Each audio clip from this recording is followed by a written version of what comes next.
પ્રાયોજક છે cancer healer centre a new beginning.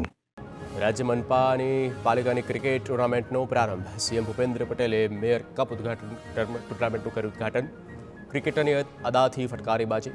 8 મનપાની 6 mayor 11 અને 8 commissioner 11 વચ્ચે ટુર્નામેન્ટ રમાશે.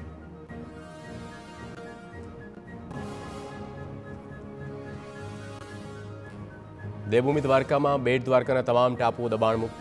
ડેમોલેશન પર રોકની અરજી હાઈકોર્ટે ફગાવતા શરૂ કરાયું ડિમોલેશન. રેન્જ આઈજીએ જણાવ્યું કે 2 વર્ષથી બેટ દ્વારકામાં ક્રમશઃ દબાણ દૂર કરવાની કામગીરી કરાઈ, જેમાં 414 રહેણાંક, 20 કમર્શિયલ, 33 અન્ય બાંધકામો દૂર કરાયા. ભવિષ્યમાં દબાણ ઊભા ન થાય તે માટે સઘન ચેકિંગ ચાલુ રખાશે.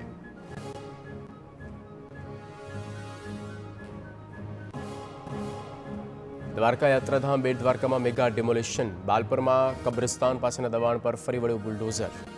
ગૌચર જમીન પર 12થી વધુ ગેરકાયદે બાંધકામ દૂર કરાયા.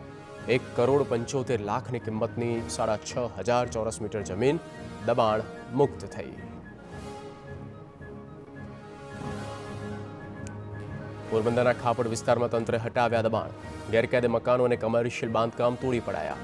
લોકોએ સરકારી જમીન પર બાંધકામ કર્યા હતા. 12 કમર્શિયલ, 9 રહેણાંક અને 13 અન્ય મિલકત પર બુલડોઝર ફરી વળ્યું. કુલ 5 કરોડથી વધુની કિંમતની 4,925 ચોરસ મીટર સરકારી જમીન ખુલ્લી કરાઈ.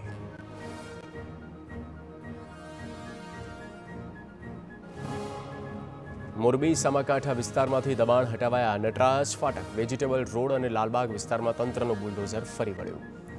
વન વીક વન રોડ હેઠળ દર બુધવારે એક રોડ પરનું દબાણ દૂર કરવામાં આવશે. સામાકાંઠા વિસ્તારમાં કાચા પાકા દબાણોને હટાવવામાં આવ્યા.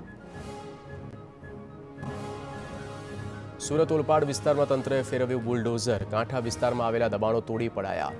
સરકારી જમીન ઝીંગા તળાવ પરના દબાણ દૂર કરવામાં આવ્યા. ચુસ્ત પોલીસ બંદોબસ્તની સાથે મહાનગરપાલિકાએ કરી કામગીરી.